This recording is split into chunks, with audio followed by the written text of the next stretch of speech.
तो एक नई कमेटी बनी। कमेटी कब बनी? 1952 में। कमेटी का नाम क्या रखा गया? काका कालेलकर आयोग। ये कमेटी कब बनी? 1952 में। इसका सर्वे होकर के रिपोर्ट कब आ गई? 1957 में। अगर 57 में रिपोर्ट आ गई तो 57 में इस देश के हुकूमत करने वाले लोगों को आर्टिकल 340 के तहत संविधान की व्यवस्था के तहत बचे हुए पिछड़े समाज के लोगों को 57 में आरक्षण दे देना चाहिए था। लेकिन बाबा साहब ने एक बात कही थी कि इस देश के हुकूमत करने वाले लोग अगर नियत साफ करके मेरे संविधान को लागू नहीं करेंगे तो ये मेरा संविधान अच्छा से अच्छा संविधान भी अच्छा काम नहीं कर पाएगा। अगर मैं इस बात को खुलेआम मन से बोल रहा हूं, इस देश के हुकूमत करने वालों लोगों ने 75-76 साल बीत गया, आज तक भी बाबा साहब के बनाए हुए संविधान को ईमानदारी से नियत साफ करके लागू करने का काम नहीं किया गया। अगर मैं इस बात को कह रहा हूं तो कुछ लोग इस पे ये भी कह सकते हैं कि ये कैसे हो सकता है। तो मैं उसी बात को लेकर के एक आध दो आर्टिकल की व्याख्या कर रहा हूं। जैसे आर्टिकल 340 के तहत संविधान में आरक्षण की व्यवस्था थी, सर्वे रिपोर्ट हमारी 57 में आ गई। इस देश के अगर हुकूमत करने वाले लोगों की मानसिकता साफ होती, मानसिकता साफ करके संविधान लागू किए होते तो क्या 57 में काका कालेलकर आयोग की रिपोर्ट लागू हो जाती कि नहीं लागू? लागू हो जाती ना। किसकी सरकारें थी? कांग्रेस की मानसिकता साफ न होने के नाते बाबा साहब के संविधान को लागू नहीं किया जा सका। कब तक नहीं लागू हुआ? 77 तक। 77 तक कांग्रेस ने आर्टिकल 340 के तहत संविधान में व्यवस्था होने के बाद भी काका कालेलकर आयोग की रिपोर्ट को लागू नहीं कराया।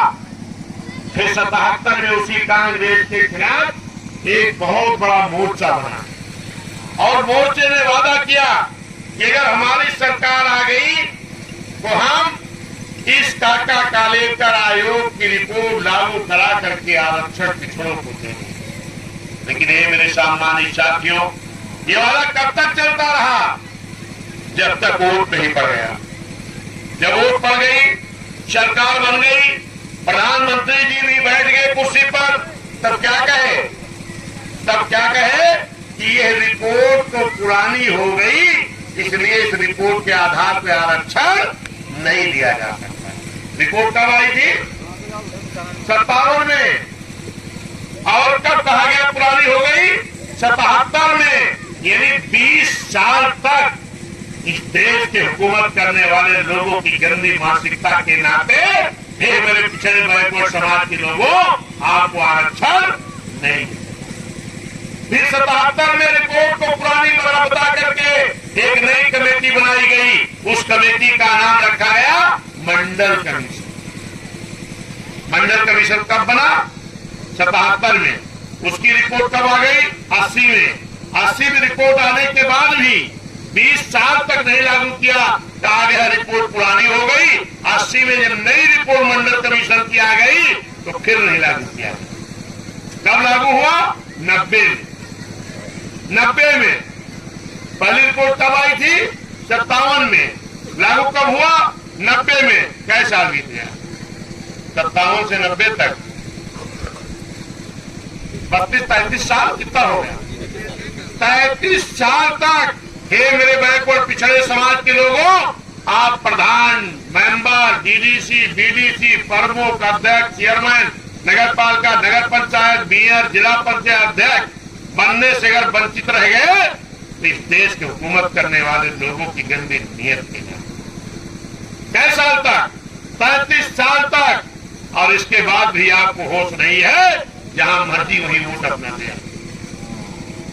अगर 90 में लागू भी हुआ तो कैसे लागू हुआ, मैं उसके बारे में 2 मिनट बताऊंगा। ये मेरे साथियों, 89 में पहली बार बहुजन समाज पार्टी के 3 एमपी जीत करके आए। बिजनौर से बहन कुमारी मायावती जी, पंजाब से हरभजन सिंह लाखा जी, आजमगढ़ से रामकृष्ण यादव जी। जब 3 एमपी जीत करके आए, माननीय कांशीराम साहब तो बहुत पहले से सर समाज के साथ साथ पिछड़ों की लड़ाई लड़ रहे थे, लेकिन माननीय कांशीराम साहब ने कहा कि आज बड़ी खुशी की बात है कि हमारे 3 एमपी भी जीत गए। माननीय साहब ने बहन जी से कहा कि अब पार्लियामेंट तब तक नहीं चलनी चाहिए जब तक इन बैकवर्ड पिछड़े समाज के लोगों को मंडल कमीशन लागू करा करके इनको आरक्षण दे नहीं दिया जाता, तब तक पार्लियामेंट नहीं चलनी चाहिए। और उधर माननीय कांशीराम साहब वोट करब वोट पर बहुत बड़ा आंदोलन शुरू किए, रैली शुरू किए, और इधर पूरे देश में बहुजन समाज के लोगों को माननीय साहब ने कहा, क्या आप लोग पूरे देश में आंदोलन करोगे? कहां? ब्लॉक मुख्यालय, तहसील मुख्यालय, जिला मुख्यालय, मंडल मुख्यालय, प्रदेश मुख्यालय, और एक ही नारा लगाओगे, मंडल कमीशन लागू करो वरना कुर्सी खाली करो। ये मेरे साथियों, जब पूरे देश में नारा लगना शुरू हुआ, ये खबर मिल गई इसको, चौधरी देवीलाल जी को। इस देश के प्रधानमंत्री कौन थे? माननीय वीपी सिंह जी। उप प्रधानमंत्री कौन थे? चौधरी देवीलाल जी। चौधरी देवीलाल जी ने माननीय कांशीराम साहब मिलने के लिए शरण आया।